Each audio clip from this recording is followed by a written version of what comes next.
सबको कभी ना कभी हिचकी जरूर आई है, पर क्या आपने कभी सोचा है ये होता क्यों है? हिचकियां तब होती हैं जब हमारी डायफ्राम, जो हमारी पेट की मसल है, अचानक से सिकुड़ जाती है।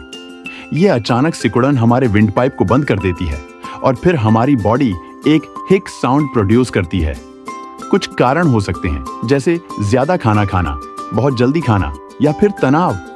हिचकियां ज्यादा टाइम तक चलें तो यह किसी मेडिकल कंडीशन का संकेत भी हो सकती है, पर सामान्य तौर पर कुछ समय में ये अपने आप ठीक हो जाती है। अब जब भी हिचकियां आए, समझ जाइए कि यह एक ऐसी बॉडी प्रोसेस है जो हमारे कंट्रोल से बाहर है। ऐसे ही इंटरेस्टिंग फैक्ट्स के लिए सब्सक्राइब करना न भूलें। धन्यवाद।